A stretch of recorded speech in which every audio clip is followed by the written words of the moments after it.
today I'm going to do a video for the military people. I haven't done a military video in a very long time. So for the 7 of you that haven't clicked off and still watching this is for you. So I'm going to talk about 3 things that will make you financially set after you do your 20 years in the military. So most people think these things would be like advancement or becoming an officer or something about doing more of your job to make more money. And that is simply not it. Like everything else, it's not how much money you make, it's what you do with it. It's what I preach all the time, right?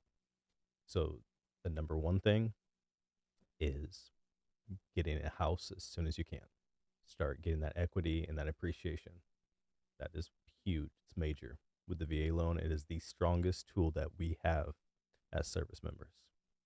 Number two would be your TSP, something that everyone should have. And if you've joined after 2016, they match you.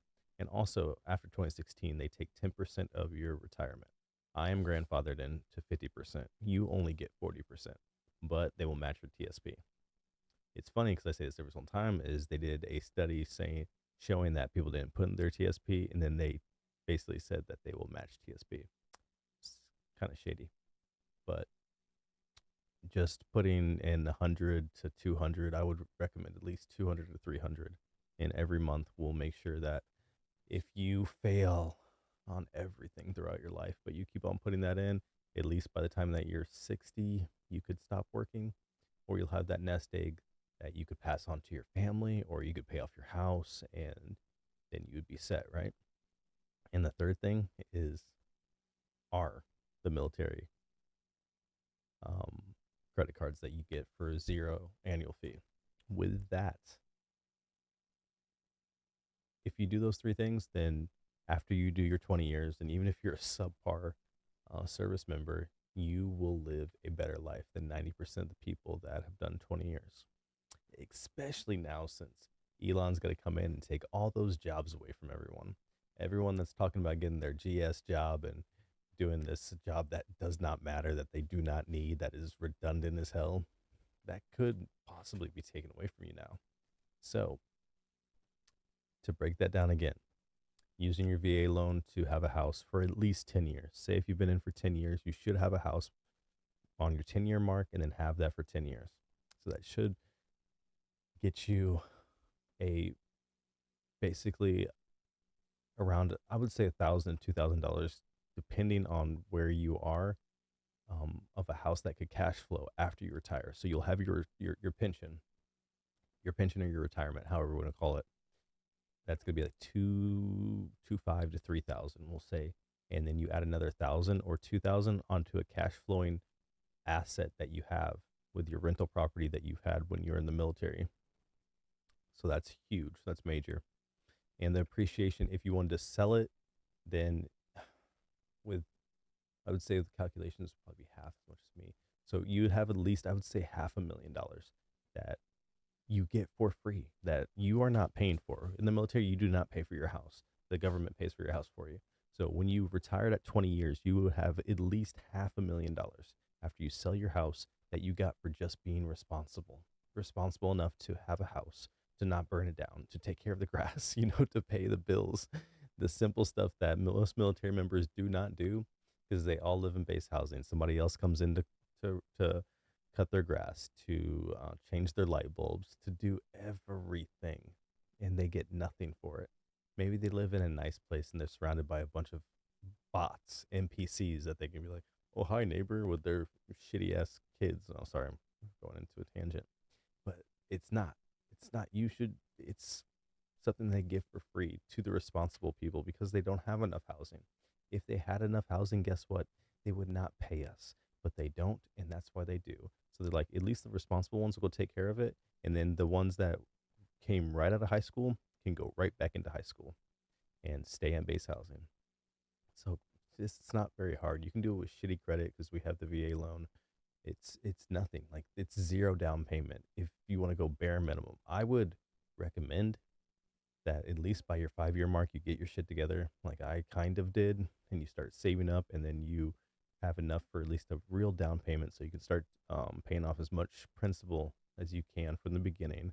And if you only get it for 3 or 4 years, then and you need to sell it, then you can sell it and it may at least make some money. Because even if you bare minimum broke even, then you made a couple like maybe $20,000, but you should be able to keep it, and it would be an incentive to you to, even if say you were there for 3 years, 3 years and you had to leave, or 2 years even you had to leave, then you could rent it out. Yes, it's going to be a little bit of hard work, but then you could be like, you know what, I just had to pay this off. I had to make this extra money for a property manager to maybe fix a couple things up, and then I can keep that house, let it appreciate,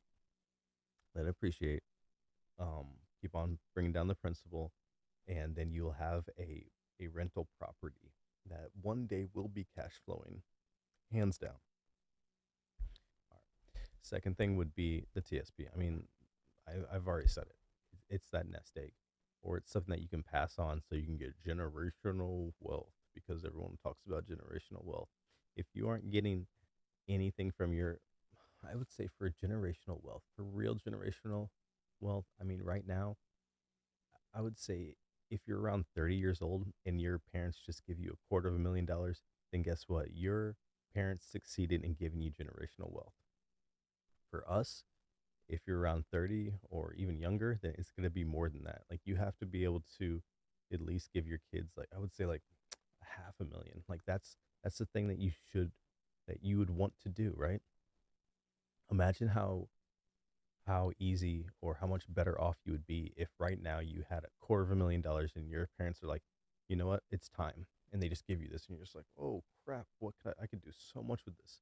My life would be so much easier, or I could just start investing now, and I would have my own little nest egg to start my life. I mean, I could do wonders with that right now because I understand how to do it, and that's the thing. If your parents really did have generational wealth and your family did, then you would already know everything. You would already know this. You'd be like, duh, of course. I already own a house. I already have stocks. My TSP, my retirement, my Roth IRA, because I know what a Roth IRA is. Yeah, I missed talking about that. You get Roth IRA because it's about taxes, but we'll even go into that, because if you don't even have a retirement, then that's it. But you don't have generational wealth, and you're not starting it now if you don't know these things. So it's like, just, these are things that you have to understand and that you have to learn if you want to pass that on to your kids, because by the time you have children, you should teach them all of this so then they know, and then like that's how the real generational wealth that's how that happens, right? And for us, for service members, we are getting paid no matter what, really, unless we die, you know. So at TSP, you don't even see it. It gets taken out of your paycheck. Like, it's just gone. So it's like, for us, it's really, really nice. And to add on to that, something else that can just get taken out of your paycheck is go down to your um, nearest credit union, open up a savings account. If you are horrible at saving money and you want to if you want to start getting that nest egg to buy a house, say you're a first year or 2 year into your 20-year career, and you're like, you know what? That sounds like a good idea. This is what you do, right? Go down to your credit union, go open up a savings account, and then set up an allotment to that account and have it go in. And basically, you don't even see that in your paycheck. It gets sent, your TSP and your allotment gets sent out, and then you get your paycheck. And you're like, oh, this is the only thing I got paid. And that's what I did.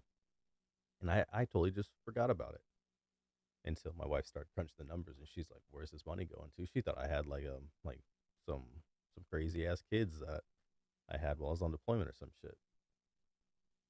That was a rant, but TSP, Roth, at least 200 bucks just to start, and then do the compound interest calculator, and it'll show you how much you're gonna have, and you can scale it to how much you want to have, and you can start putting more in and percentage it in, because the TSP, you put a percentage in there. So I'm going to put, if you start in at year one, you put 10% of your pay. As soon as you get paid more, then more gets put in. Okay, awesome. So third is what I go over with credit cards. Not having to pay for travel will change your life. It will. Now when I travel in style. You know what I mean? Like, I have Basically, for us military members, we all get married, right? And then we have to go see in-laws and see our family. And that's basically where our money goes. And most people use their what? They use their tax return. So let's just say you're getting between $5,000 to $7,000 because you're married and you have a couple kids for your tax return, and that's what you use for travel for vacation. But that's maybe going to pay for flights. It may be a rental. Let's say if it pays for flights and rental, but it does not pay for food or having a good time or take away that stress. Imagine not having to pay for your flights, not have to pay for hotels. That's huge. Then when you go out, you can have fun. And then the rental that you can get the cheapest rental and then walk away with the best car because that's what you get with these credit cards too.